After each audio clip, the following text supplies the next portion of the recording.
custo, né? A gente falou de tempo versus fio, e aí explica pra gente como é que funciona. Para fazer o custo, então as máquinas ficam lá embaixo. Eles sobem com todos os cones e colocam o peso aqui do fio. Do cone, né? E aí ele marca aqui atrás para mim qual que era o peso antes de fazer a tecelagem.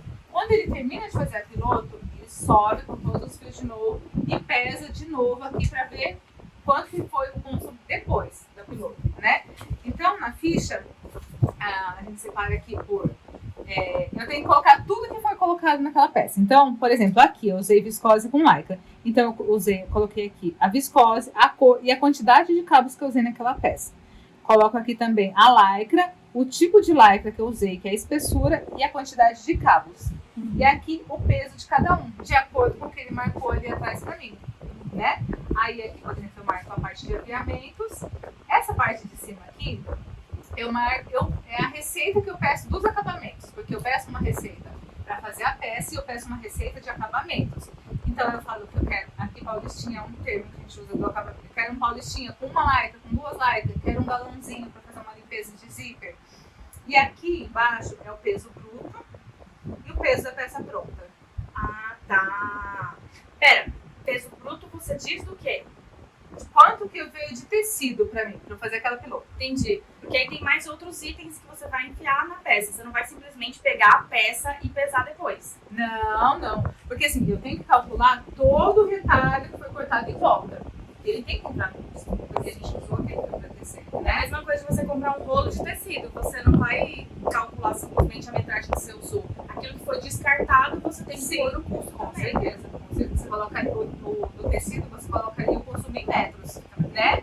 E o aqui do tricô é o peso do fio, né? Então olha aqui a diferença, tá? Depende muito de modelo isso também, sabe? Aqui, ó, de 1.750 para 925. Aqui peça pronta. Peça pronta. Então todo o restante aqui foi descarte. Caramba, detalhe. Depende muito da peça. Tem peças que não tem muito detalhe, mas dependendo da peça, esse daqui é uma cartão. É aquele que a gente estava vendo? Sim. Então ele tem aquela formatura da perna, que você perde toda aquela parte ali da perna, que é todo afunilhadinho. Porque tem toda essa perda de tecido, né? E não tem como ficar encaixando pra cima, pra baixo, tem sentido de fio, né? E também o tricô não dá pra fazer muito encaixe, porque o tricô sai com barra.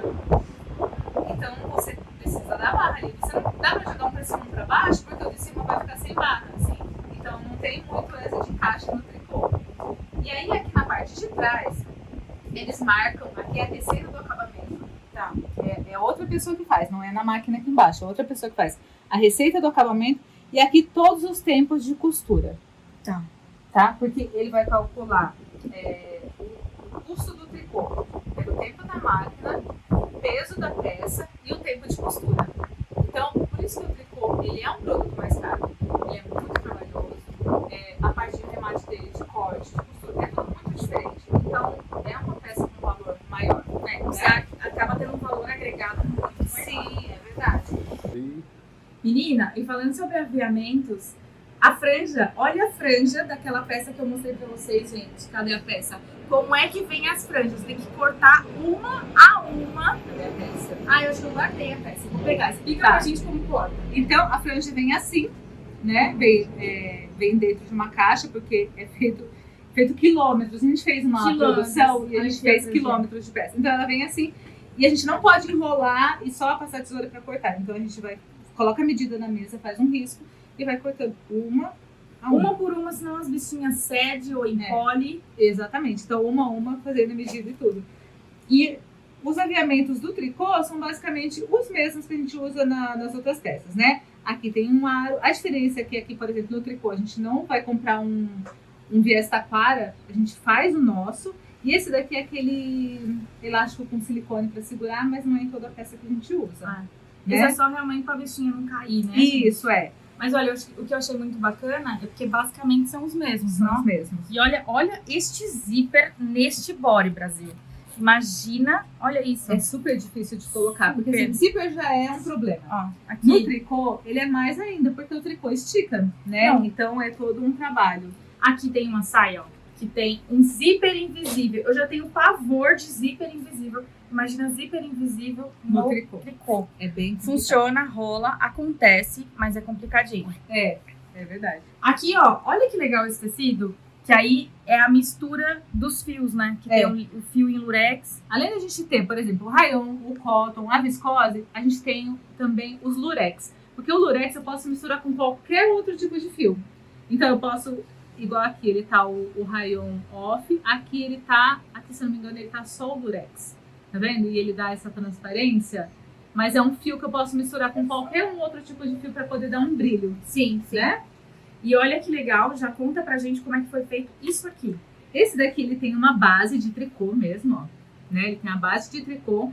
E depois que a peça tem que ir já com os acabamentos. Tá. Porque senão, se volta com esses aqui, ele não entra na remalhadeira pra gente colocar os acabamentos e aí quebra todas as agulhas. Dá pra ver que tem um pouquinho por cima, ó. O durex, Ai, como é o nome? Esqueci o nome disso. Do acabamento? Não, o brilho. O Hotfix. Hotfix, ó, tem uns por cima do acabamento, então tem que ir prontinho. Só que isso também depende muito do modelo. Tem modelo que a gente tem que mandar sem acabamento e colocar depois. E aí acontece de tudo, né? Quebra agulha, mas isso depende muito do modelo. Mas dá todo um charme na peça, né? Fica lindo. Olha que coisa incrível. É um trabalho muito, muito, muito bonito. E aí, igual a gente tá falando dos aviamentos, né? Tem as franjas que a gente faz do próprio tricô, que tem essa franja que é de cotton, essa daqui que é de rayon, essa daqui que ela é chatinha, mas todas do mesmo jeito de cortar.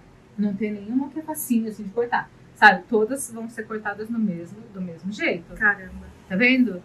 E até os botões, né? Os botões também. Até os botões a gente faz de tricô, né? A gente faz os paninhos. A gente faz os paninhos. Até esses aqui, ó. A gente fez um crochêzinho, tinha umas bolinhas no tricô. E a gente mandou fazer umas bolinhas pra colocar penduradinha.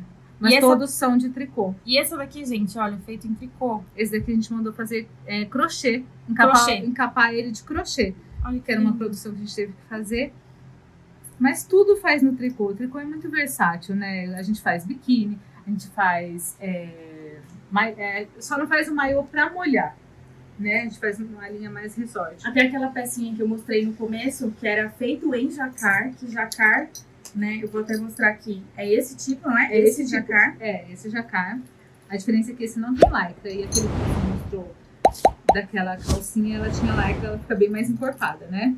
Sim. Lindo. Mas os aviamentos são basicamente os mesmos.